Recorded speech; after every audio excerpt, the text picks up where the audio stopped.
नमस्कार दोस्तों, आप सुन रहे हैं आरजे हिंदी कहानियाँ। और आज हम एक नई कहानी को सुनेंगे। तो कहानी का टाइटल है चुड़ैल का बदला। तो चलिए शुरू करते हैं कहानी को।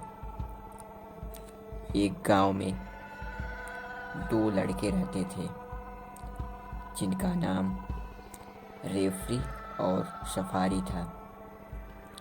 उनका बचपन एक साथ और एक ही गांव में गुजरा।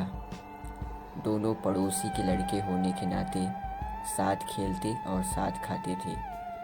दोनों एक दूसरे का ध्यान रखकर बड़े हुए थे।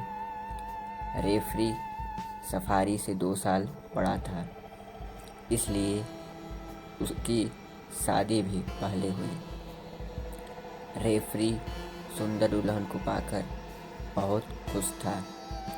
शादी के बाद भी दोनों की दोस्ती बरकरार थी। कुछ समय बाद उसको एक डर सताने लगा कि मेरी पत्नी पर मेरा ही दोस्त सफारी आशिक हो गया है। तब से वह अपने दोस्त को शक की निगाहों से देखने लगा। रेफरी अपने ही काम से बाहर जाया करता था। वह रेलवे में इंजन ड्राइवर था। जब भी रेफरी अपनी नौकरी पर रात को जाया करता था, उसके पीछे सफारी उसकी पत्नी का हाल चाल पूछने जाता था। रेफरी अपने मन में सोचने लगा कि आखिर वह मेरे पीछे मेरी पत्नी से क्यों मिलने जाता है। सफारी के मन में कोई पाप नहीं था। वह यह सुनकर बहुत दुखी हुआ कि मेरे दोस्त ने मुझ पर इतना बड़ा इल्ज़ाम लगाया है। इतनी बात सुनकर उसने उसके घर जाना और ज़्यादा कर दिया। उसको रोज़ रोज़ आते रेफरी की पत्नी भी उनको दिल ही दिल चाहने लगी। रेफरी को जब इस बात का पता चला तो उसने अपने दोस्त सफारी से अपने बचपन की दोस्ती ख़त्म कर दी और उसे मना कर दिया कि आज के बाद मेरे घर में कदम मत रखना। इतना सुनकर सफारी उसी दिन से परेशान रहने लगा और अपने दिल का हाल पत्र के ज़रिए रेफरी की पत्नी को बताने लगा। इस तरह उन दोनों का खत के ज़रिए दोबारा सिलसिला शुरू हो गया। ऐसे ही होते होते एक दिन उनका खत रेफरी के हाथ लग गया। उसने आओ न देखा ताओ गुस्से में होकर सबसे पहले बच्चों को ख़त्म कर दिया। उसके बाद अपनी पत्नी को मार डाला और फिर स्वयं भी मर गया। जब सफारी ने अपने दोस्त और उसके बीवी बच्चों की मृत्यु की समाचार सुना तो उसको बहुत दुख हुआ। वह परेशान रहने लगा, इधर उधर मारा फिरने लगा। उसके बाद वह अपने दोस्त की जगह रेलवे में भर्ती हो गया। उस रेल में दूर दूर का सफ़र करने लगा।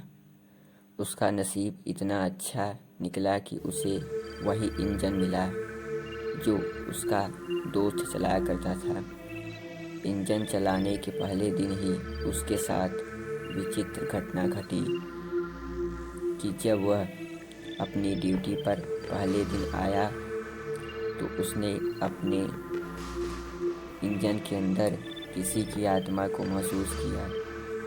उसको ऐसा महसूस हुआ कि मैंने अभी तक किसी हिस्से को हाथ नहीं लगाया, तो ये सारे पुर्जे अपने आप कैसे हिल रहे थे।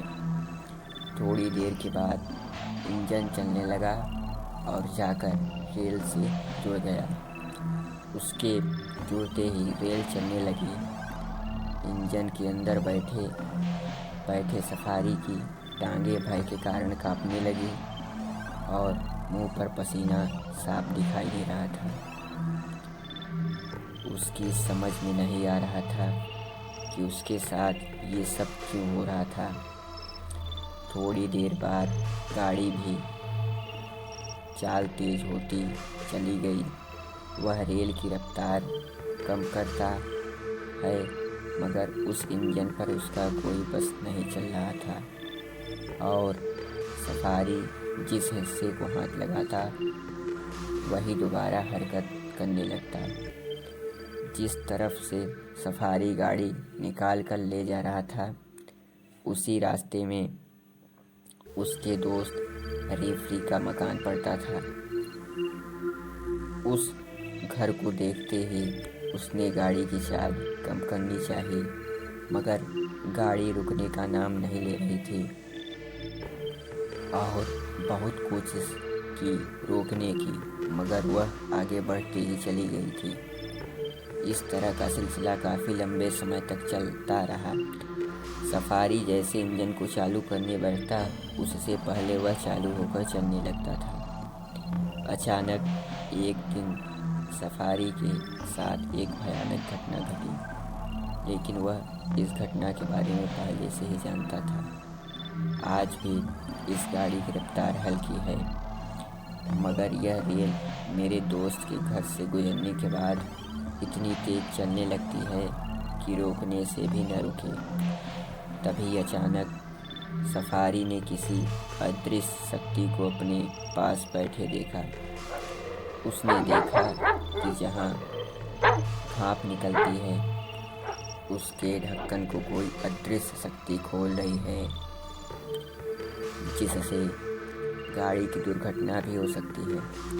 सफारी के साथ काम करने वाला आदमी और वह दोनों उस ढक्कन को बंद करने की कोशिश कर रहे थे, मगर रेफरी की आत्मा में इतनी शक्ति थी कि उसके आगे उन दोनों की मेहनत बेकार रही। वे दोनों बहुत जोर लगा रहे थे, मगर वह उन्हें पीछे की ओर धक्का देकर गिरा देती थी। ढक्कन खुलने के कारण रेल पटरी से उतरते उतरते रह गई। उस घटना से कुछ शांति मिली तो उनके लिए दूसरी मुसीबत इंतज़ार कर रही थी, मगर उस रात कुछ नहीं हुआ। उसके बाद से इस घटना की चर्चा हर रात होने लगी। सफारी की समझ में सब कुछ आ गया था कि ये शक्ति उसके दोस्त रेफरी की थी, जो उसे परेशान कर रही थी और उसने अपमान का बदला लेना चाहती थी। सफारी ने अपने दोस्त को आत्मा के डर से अपनी बदली करवा ली। जिस दिन सफारी का उस रास्ते का आखिरी दिन था, उस समय उसके साथ उसकी पत्नी और एक खूबसूरत लड़की उसके साथ घूमने के इरादे से आई थी। गाड़ी जैसे रोज़ आहिस्ता आहिस्ता चलती थी, उसी प्रकार वह अपनी चाल चल रही थी। पहले जैसे गाड़ी का ढक्कन खुलने लगा और गाड़ी उसके दोस्त रेफरी के मकान से आगे से गुजरी। भाप का ढक्कन दोबारा नहीं लग पाया, क्योंकि उस ढक्कन को रेफरी की आत्मा ने पकड़ रखा था, जिसकी वजह से चलती गाड़ी पटरी से उतर गई और रेफरी की आत्मा अपने घर की ओर और उस गाड़ी को लेकर चलने लगी। सफारी की पत्नी और बच्ची रेल से नीचे जा गिरे। उनको गिरते देख उसकी आत्मा बहुत खुश हुई और मन से बोली, आज बरसों बाद मेरा बदला पूरा हो सका।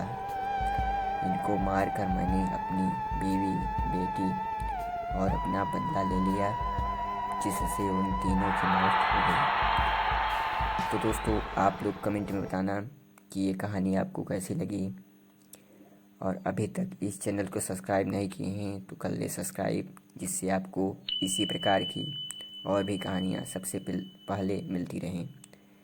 अगले कहानी तक नमस्कार।